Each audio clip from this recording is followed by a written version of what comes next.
Okay, so it is officially summer, and it is very likely that whatever routines or schedules you were doing a month ago are not working for you anymore. Now, you haven't sat down since 7 a.m. The list in your head will not stop. When exactly are you supposed to find time to breathe? Let's talk about it.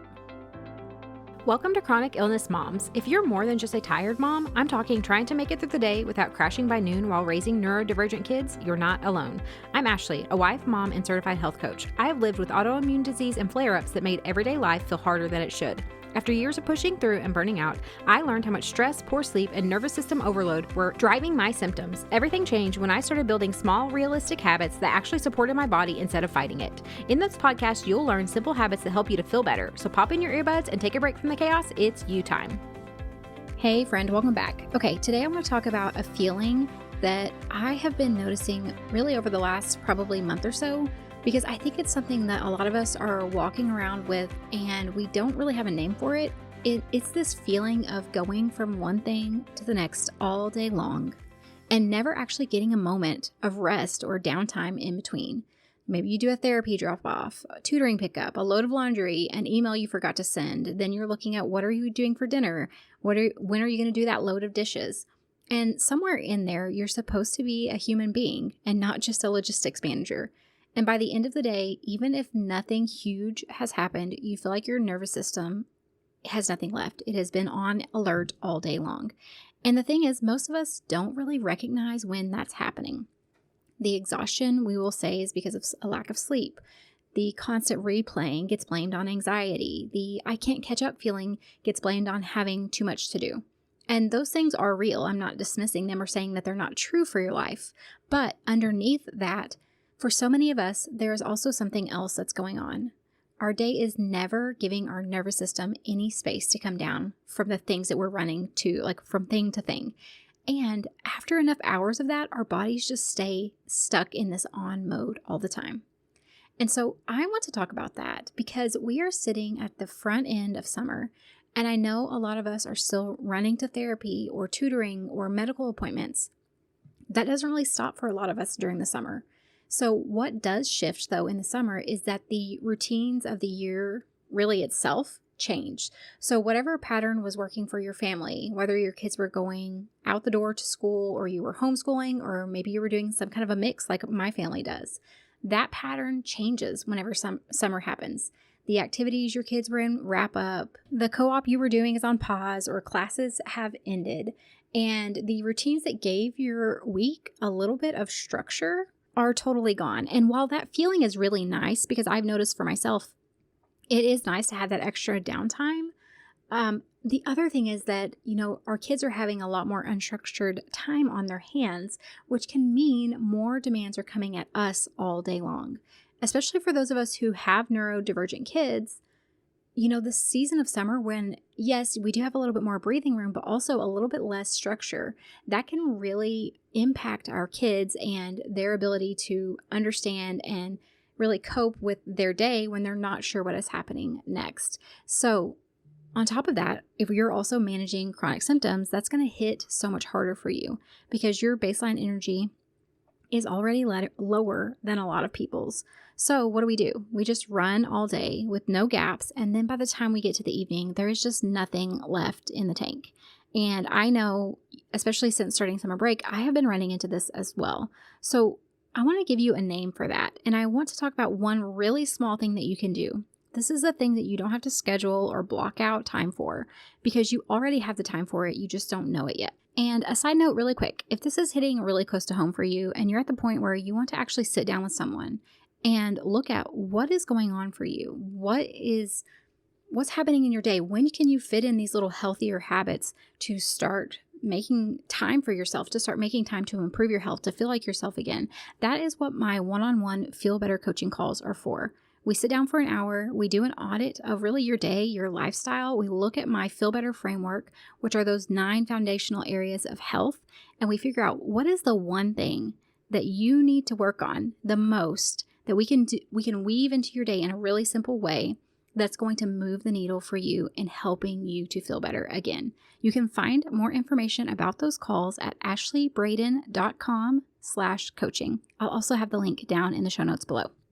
Okay, so I just want to tell you, and I kind of mentioned this earlier, but what got me thinking about this is because I have been experiencing these days lately where, on paper, it doesn't really sound like much. Like our schedule is a little bit lighter, but I had therapy appointments to take my boys to, and then also tutoring appointments because we're still doing some of that for the summer. And in between, I was also trying to get work done, trying to keep the house from being completely chaotic, trying to figure out what were we going to eat for dinner. And there was just no break. There was no point in the day where I sat down without something, on my mind or in my hands or running through my head or something that I was doing. And the feeling that I had, and this is the part that I just really want you to hear me on, was not the kind of exhaustion that comes from being physically tired. It was something else. It was this feeling of being rushed, even though really my day didn't look that busy, of replaying all of the things that I had to do, of feeling so overwhelmed that I genuinely could not figure out where am I supposed to do? Like, when am I doing this? When am I doing that? Do I have time to do all this stuff? My body was doing all the things that I needed to be taken care of, but my brain just never got the moment to set anything down. My brain was just constantly playing in a loop of, okay, yeah, I have a little bit more free time, but I've got this to do. I've got this to do. I've got this to do. When am I going to do it? And my brain was just constantly replaying all of that. And I think that for many of you, you recognize this. The morning starts with getting one kid out the door, and then maybe you sit down to do some work at your computer, and then immediately you have to go get kids ready to go to therapy, or maybe the kids are fighting and you have to go intercede there, or maybe it's that, you're trying to, okay, I'm going to do some work and then I got to do the laundry. Oh, now I need to figure out what the kids are going to do. Oh, the kids are hungry. Like there's just all these things. And a lot of times, even as we're going amongst and doing all those things, our brain is still running through the rest of the day. So, okay, here's the next thing I've got to do. And then I've got to do this. And oh, I can't forget about dinner. And oh my goodness, that load of dishes need done. And then I need to remember to move the laundry over. Does that sound familiar to you guys? And it's like, there's just no downtime. In our minds, there is no downtime. And it can be so overwhelming. And the thing is, by the time we get home and we have to maybe a couple minutes where we could actually sit down, your body has been stuck in that go, go, go mode. Your brain has been stuck in that stress mode that it's like your body cannot rest. The list won't stop, the mental list. And that's whenever, you get to the end of the day, or you get to that moment whenever you can sit down and rest and you think, okay, I was supposed to take a moment to rest or breathe, but I can't find one. And even whenever I think I might have one, it's like my brain won't shut down. There's just no mental breathing room. And that's what it feels like. For a lot of us, it's that constant low hum in your chest. It's this feeling of, I still have to do this. I still have to do this. I still have to do this. And it doesn't always look loud or busy if someone were to sit and look at your schedule. It doesn't always look like it's a big deal from the outside, but we're juggling that mental weight on the inside, and it is wearing you down all day long. And friend, I just want to say, if that has been you lately, like I have been struggling with this too, I want you to hear me. Your nervous system is doing exactly what it's designed to do when there are no gaps in between things. It's just staying on because it's constantly sensing danger and it's trying to keep you safe. So that day that I just walked you through, again, it can be just a regular day. We have therapy, we have tutoring, I'm entertaining kids. Maybe we're home all day and I'm entertaining kids. And I know a lot of us, we're doing that same thing right now, even through summer. We still have therapy. We don't take 3 months off for it. Tutoring sometimes keeps going like it is for us. We are doing a lesser schedule, but it's still happening. You have medical appointments that don't stop. But, what does change is that summer routine. And I mentioned earlier, we do have a little bit more flexibility in our schedule right now. Even though I'm still feeling this, I'm stuck in a state of overwhelm, we do have more freedom in our schedule. And so that's the thing, is like we were having these little anchor points of like, okay, take this kid to school every day, pick this kid up. And those have completely gone away. And when your kids have a lot of unstructured time on their hands, it does mean there are a lot more demands coming your way all day long, whether it's that they're fighting, they're bored, they want to go do something, they just want to play with you because they want to hang out with you and have your attention, which is great and wonderful. You're just in that state of, again, the demands are just coming all day long. They're not necessarily bad. Demands aren't bad. We're moms. That's what we do. We take care of our kids. But the reality is that they are happening. And so whatever pattern you had during the school year that was essentially helping to keep you afloat probably is not working now because you're not running on those same schedules and routines that you were before. You have even less structure in your day. And that's what I want to talk about now at the beginning of the summer, so that when you find yourself in the middle of July wondering why, oh my goodness, I feel like I've wasted the summer and I feel like we didn't have a great time and I feel completely worn out, and you wish that you had done something differently. I think let's talk about it now. So let's talk about what is happening here. Again, I mentioned it earlier. Your nervous system was designed to move between states. So we've talked about this so many times on the podcast. Stress, and then we recover. Stress, and then we recover. And so that recovery option, that step of recovery, it's just not optional. This is where your body closes the stress cycle on whatever stressful event just happened, whatever it was that your body perceived as stressful. It's when your cortisol comes back down. It's where your shoulders drop a little, your jaw relaxes.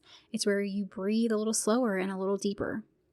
And this is that's what's supposed to be happening in between things. So like we have a stressful thing, we're supposed to recover and come out of that fight or flight state.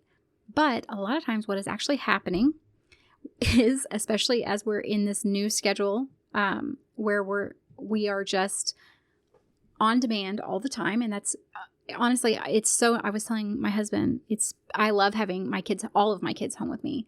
It is such a special time, but I see for myself that the strategy I have, it has to shift for me, just because it's just a different schedule. And so when you are going straight from one thing to the next, therapy into trying to work, into making dinner, into helping the kids sort out a argument that they had, into interacting and engaging with your kids, into making sure that they all are fed, and kids are really snacky during the summer. And so thinking through that, okay, what kind of healthy snacks can I have available for them? What are we doing for lunch? All of those things. It's just one thing after another. And so your nervous system never gets the message that, hey, we're all good here. Everything is good. You can recover. So it just stays constantly on alert. And think about that. Day after day, after doing that for hours, your body is stuck in that stress mode, even though maybe you might be physically sitting still, or maybe your schedule is actually less busy. And so you keep feeling guilty because you're thinking, okay, I'm actually less busy if I look at my schedule, and yet I feel more stressed than ever. What is going on?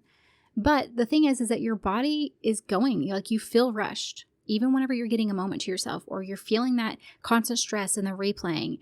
And so your body is not getting that signal that it is okay. And it's okay to step into that state or that cycle, the stress cycle of moving on to recover. We are all safe, and it is okay for your nervous system to stand down. And so that is why, you can have a day where you genuinely got to sit down for 10 minutes in the afternoon, and yet you still feel absolutely exhausted by the evening. Because that 10 minutes wasn't really a recovery beat for you. It wasn't a time for your body to get that recovery or that safety signal, because your phone was open. Someone was asking you for a snack. You had laundry running that you were trying to plan out and think of what you were going to do next. Your brain was tracking 5 different things at the same time. And that's the thing is, like, if we want our body to get the safety signal for recovery, it requires more than just sitting still. It requires an actual signal to your nervous system that the last thing that set it off is done. And so therefore we can set that down, and you can step down, and you can come out of that state of alertness. And in the summer, especially when that routine, the routine that you've had for the last 9 months or whatever is shifting, for one thing, that is very stressful to our bodies and to our schedules as well as our kids. But also there can become a moment where there's never a moment when nothing is being asked of you. And so those true moments of recovery, or those true safety signals, become really, really hard to come by without you being really intentional. So the second piece I want to talk about is that mental list that I think so many of us, I know I struggle with this, that we constantly have going. It's the one that will not stop running. And I think that this is the part that most of us, we misread about ourselves. Because you might think, oh, I'm anxious, or I'm a planner, or I'm just really scattered. Or we think, oh, it's just because I have so much going on. But what is actually happening is that your brain is trying to find a stopping point.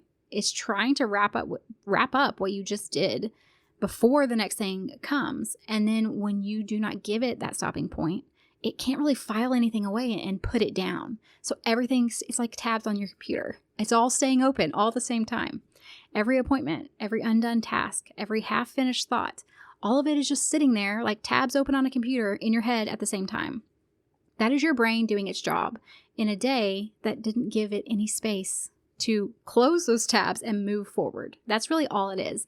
And one little trick I like to do with this that is helpful for me has been like, if for instance I think of a thought or something that I'm afraid I'm going to forget or something I know I need to take care of, writing it down can be really helpful at giving your brain the signal of, okay, I have taken care of this, or I am going to manage this. I've also seen research that physically writing it down is the best, but I know for many of us that's not always possible. So even quickly jotting a note in the Notes app on my phone has been really helpful for me. So that's just one little extra bonus tip I want to give you guys. But the other thing I want to add about this mental list, really mental checklist that I think we carry, is this additional layer for those of us who are caregivers. If we are managing therapy schedules and medical appointments and then our own chronic symptoms on top of everything else, our brains are tracking way more than someone who might have a similar family size or life situation as us. But the thing is, we are not just running our own list all day. We're running everyone else's list. We're tracking, what does our husband need to remember? What each kid needs at an appointment? What do we need to do to make sure that kid has a successful appointment? What can we do if that kid is struggling or another kid is struggling to help set them up to have a good day? And so there are so many other things as a mom who is a caregiver that we are managing.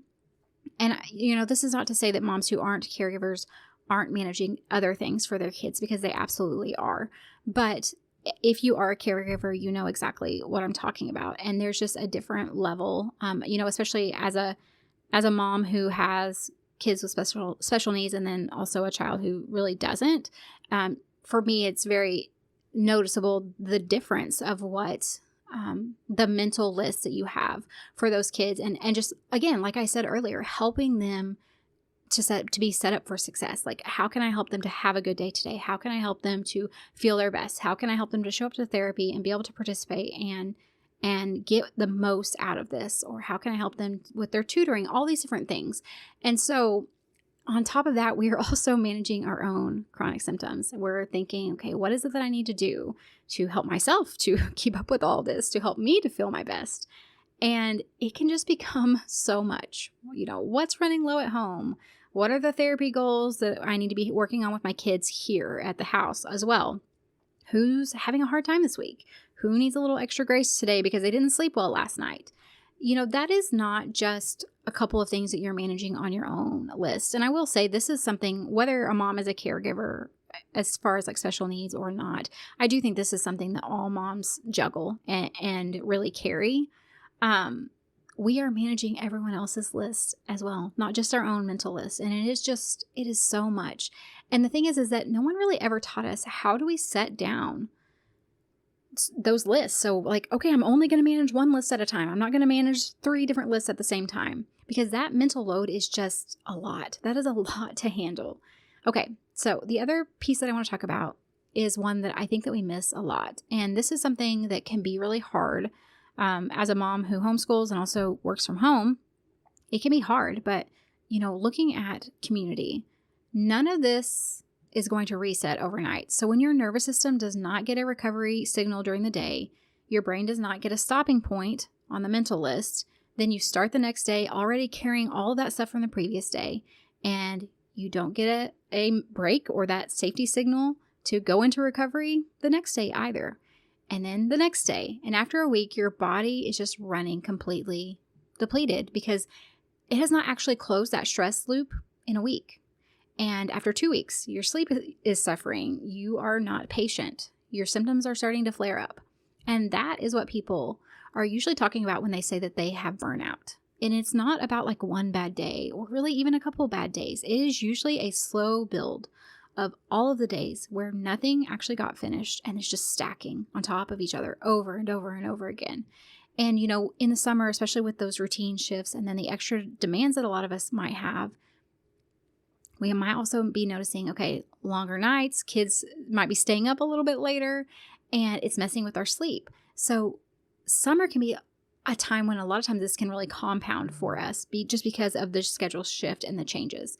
So this is what I want you to really start hearing whenever you think about this, The answer is not more time. You don't need more time. I mean, really, the reality is we're not going to get more time. We all have the same amount of time in a day.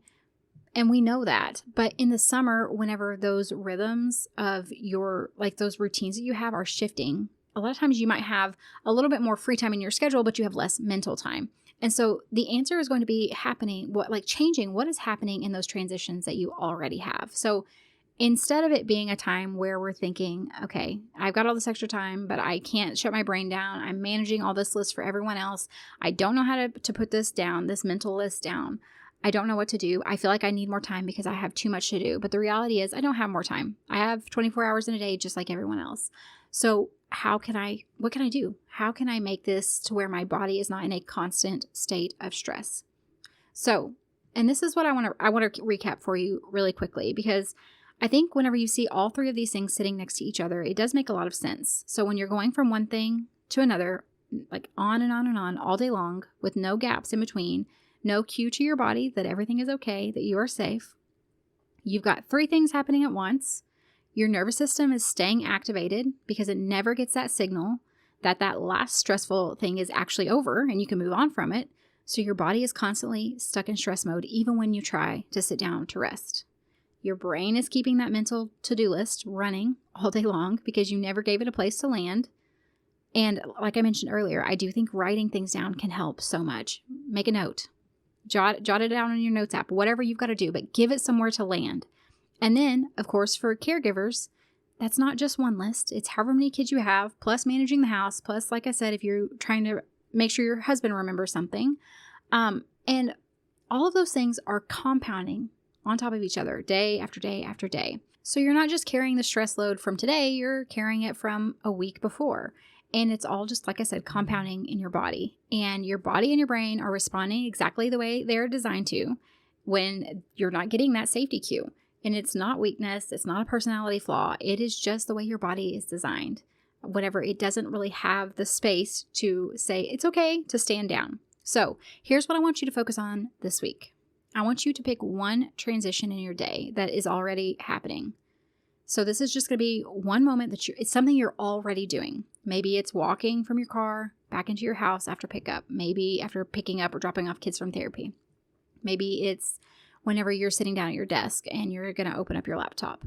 Maybe it is right before you start cooking dinner. Maybe it's the moment right after the kids finally settle into something for 10 minutes. I just want you to pick one time, one thing that you know is happening consistently every single day. And in that moment, before you move to the next thing, I want you to stop and just take 3 deep breaths. Breathe in for 4, hold it for 4, breathe out for 4. That's it.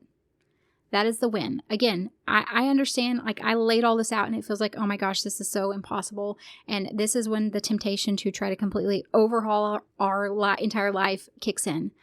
But the reality is you're not going to be able to overhaul your entire life in a day or a week. So let's start with one thing. Let's start with something you can do in 5 minutes a day that you can do consistently. Let's start with one safety signal that you can do every single day. Pick the one thing that you're already doing without fail and start making that habit. It's not even going to take you 5 minutes where I'm just going to stop every time when I sit down to do this or when I go to do this, I'm going to stop and I'm going to take 3 deep breaths. That's it. You're not going to be adding anything extra to your day. You're just taking back a moment that you're already doing and already living out every single day. And you're giving your nervous system that smallest possible signal that, hey, we're good. You're safe. We can stand down. Everything is good. Now, I want to tell you and just give you an actual picture of what this might look like in your real life because I want you to be able to see it. Let's say you drop your kids off at therapy and you go and you pick them up. You pull into the driveway after you pick them up. Now, before you reach for the door handle to get everyone out of the car, you put your hand on the steering wheel, you stop, and you take 3 slow, deep breaths. Breathe in for 4, hold for 4, breathe out for 4. 1, 2, 3. And then you go inside. The whole thing took 20, 30 seconds. You did not add any extra time to your day. You just gave your body the signal that this stressful event or the stressful thing we were just doing is over before the next stressful thing starts. You're giving your body a little bit of a break. So That's what we need to focus on. Let's start focusing on the little things. What are the little transitions that you're already doing that you can now start adding in these small, minute habits that are it's easy to stick with this because it's so simple. We all have 30 seconds where we can stop and just give our body that safety signal by taking those deep breaths. Okay, your schedule didn't change, but your nervous system finally got the signal. Hey, we are good. Everything is okay. And, I want to be really clear about this, especially heading into summer when, again, like that schedule has changed. And a lot of times those moments of quiet might be getting a little bit smaller for you, depending on what your schedule looked like before. So you don't have to do this with every transition. You don't need to do it for a longer period of time. You don't need to keep track of it or measure it. I'm not trying to put a bunch of stuff on you.